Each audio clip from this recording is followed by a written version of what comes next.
At sa walang tigil po na sumusubaybay po ng pinakapaborito po nating teleseryeng Walang Hanggan at sa mga mangukulit na mga nagte-text po sa DZMM, eto na po siya ang nire-request po nyo dito po sa set mismo ng Walang Hanggan. Coco Martin. Hello, Coco. Hello, hello.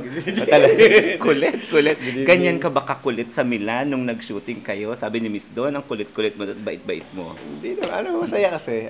Masaya kasi yung grupo. Sabi ko nga parang nandun kami.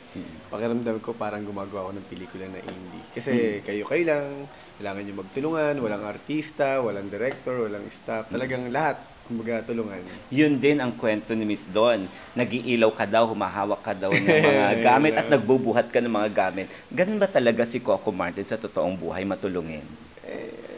Kasi yun yung nakasanayan ko na. Kumbaga sabi ko nga sa indie, yun yung mga bagay na natutunan ko nandun ako na walang special treatment, kumbaga, ang tingin nyo sa isa't isa, pantay-pantay. Alam mo, lahat ng magagandang salita, sinabi na ni Miss Don Sorreta about you. Ano naman ang masasabi mo kay Miss Don? Chance na magkatrabaho sa Milan. Napaka-thoughtful, napaka-bait niya sa lahat ng tao. And then siya rin, gano'n, nakikitulong sa amin.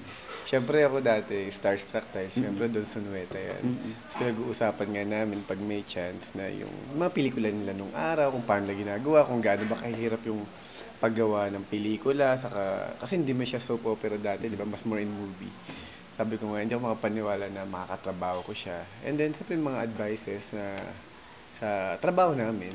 Ayun, kumbaga marami kaming mga napagkwentuhan, maraming mga bonding moments, lalong-lalo dahil kami dalawa ay magkasama doon. Kaya sabi ko nga, pag nakikita kami talagang para kami matagal na magkakilala.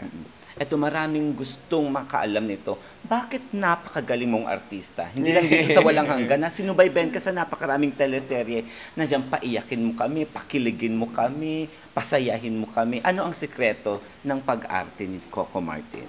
Honestly, wala. Sabi ko nga, dapat kasi ikaw mismo naniniwala ka doon sa character mo, and then ako naman kasi every project talaga pinag-aaralan ko kung babagay ba talaga sa akin yung proyekto o yung role na gagampanan ko.